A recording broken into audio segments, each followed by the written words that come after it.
This collection of simple thatched huts in Cambodia's northwestern province of Battambang is the village of Sadao. The Cambodians that live here are constantly prepared to run. They are on the run from war. The countryside around them is a frequent battleground between government forces and the Khmer Rouge, and that constant rattle of war makes them refugees in their own country. Pa Chen works husking rice. She, her husband, and their young child are never far from their bicycle, ready to carry all they own away from any new outbreak of the war that has consumed this part of Cambodia for more than 20 years. Usually everyone decides to leave at the same time. People shout, "Let's go." Nothing in Sadao is permanent. These people have lost basically everything but what they can carry on bicycles or on their backs. These boys are making thatch mats to put food into the family pot. They work tirelessly and swiftly. They have to. Their labor earns them only $1 for every 50 mats they produce. These Cambodians are also working for their food. They are building a dam in exchange for rice by working on a project sponsored by the World Food Program, a UN agency. The paradox of their labors is that the war could easily overrun this project and destroy everything they have accomplished. But that irony does not concern these Cambodians. Their concentration is on their work and the rice they receive at the end of the day. Without this work, they could face starvation. Maybe 25,000 living in this area.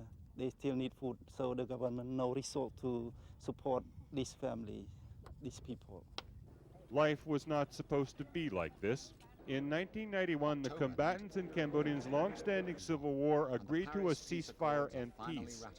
In the short time that people believed that the peace agreements would hold, the United Nations brought back 400,000 refugees who had fled to the safety of Thailand. Over a third of them were returned here to Battambang province, the country's traditional rice bowl with some of the nation's richest farmland. Now, 3 years later, nearly 40% of those who returned are unable to make ends meet. They have returned to hostility, poor or non-existent farmland, and the constant threat of war.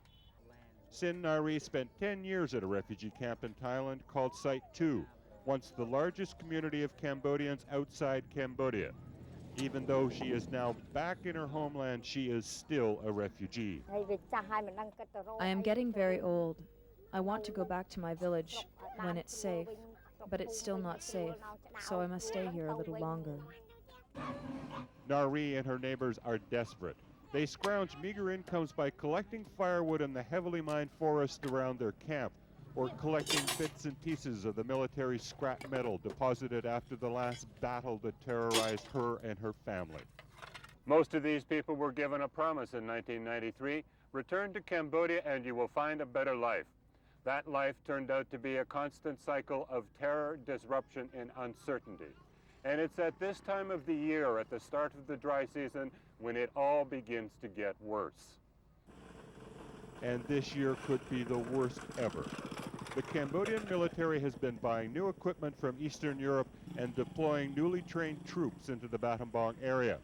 They are posturing for a big dry season offensive in the hopes that they can trap the Khmer Rouge against the Thai border.